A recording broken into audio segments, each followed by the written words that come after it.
కార్యదర్శి, contract workers CIT ప్రధాన కార్యదర్శి. ఈరోజు రాష్ట్ర ప్రభుత్వం మొన్న 14వ తేదీన బడ్జెట్ ప్రవేశపెట్టింది. ఈ బడ్జెట్లో మున్సిపల్ కార్మికులు ప్రస్తావన లేకుండా ఈ బడ్జెట్ జరిగింది.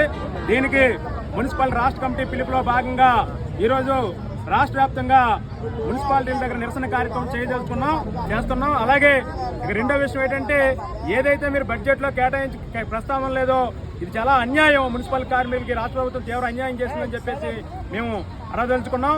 అలాగే ఏదైతే ఇక్కడ నీటి సరఫరా కార్మికులు ఉన్నారు, అలాగే యూజీడీ కార్మికులు ఉన్నారు, ఈ కార్మికులకి ఎవరికి కూడా జీవో నంబర్ 25 అమలు చేయడం లేదు. పబ్లిక్ హెల్త్ కార్మికులకి ఎక్స్గ్రేషియా 2 లక్షల రూపాయలు ఇస్తున్నారు, కానీ ఇంజనీరింగ్ కార్మికులకి ఎవరికి కూడా అమలు చేయడం లేదు. అలాగే వీళ్ళందరికీ కూడా కౌన్సిల్ తీర్మానం చేసింది. కౌన్సిల్ తీర్మానంలో స్కిల్డ్, సెమీ స్కిల్డ్ అవ్వాలని చెప్పి దాన్ని కూడా అమలు చేయలేదు. అలాగే వెటర్నరీ కార్మికులు, ప్రధానంగా వెటర్నరీ కార్మికులు ఎవరైతే ఉన్నారో వాళ్ళందరూ రిస్క్ పని చేస్తుంటారు, డాగ్స్ పడుతుంటారు, స్నేక్స్ పడుతుంటారు. వాళ్ళందరికీ కౌన్సిల్ తీర్మానం చేసింది. చాలా ప్రమాదమైన పని చేస్తున్నారు. కౌన్సిల్ తీర్మానం జీవో నంబర్ 36 అమలు చేయాలని చెప్పి తీర్మానం చేసినా అది కూడా అమలు చేయలేదు. అలాగే ఎంప్లాయ్ అనే పదం పెట్టి మొత్తం మున్సిపల్ కార్మికులకు సంక్షేమ పథకాలు లేకుండా గత ప్రభుత్వం అన్యాయం చేసింది. ఈ ప్రభుత్వం కూడా అన్యాయాన్ని కంటిన్యూ చేస్తూ ఉంది. వెంటనే ఎంప్లాయ్ అనే పదం తీసి మొత్తం మున్సిపల్ కార్మికులందరికీ సంక్షేమ పథకాలు అమలు చేయాలి.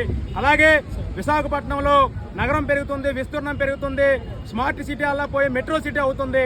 మెట్రో సిటీ అయినా కూడా ఇక్కడ మున్సిపల్ కార్మికులు సంఖ్య రోజు తగ్గిపోతుంది. చాలా మంది చనిపోతున్నారు, చాలా రిటైర్ అయిపోతున్నారు, కానీ వాళ్ళెవరికి కూడా ఉద్యోగాలు ఫిలప్ చేయడం లేదు. ఈ భారం అంతా కూడా ఉన్న కార్మికులపై పడుతుంది. వెంటనే డెత్ పోస్ట్ రిటైర్మెంట్లు ఫిలప్ చేయాలి. అలాగే 12వ పిఆర్సీ ఏదైతే ఉందో రాష్ట్ర ప్రభుత్వం వెంటనే విడుదల చేసి ఆ పిఆర్సీని మొత్తం మున్సిపల్ కార్మికులందరికీ అమలు చేయాలని చెప్పేసి మేము నిరసన కార్యక్రమం చేస్తున్నాం. ఎప్పటికైనా రేపు 25వ తేదీన చలో విజయవాడ కార్యక్రమం చేస్తున్నాం.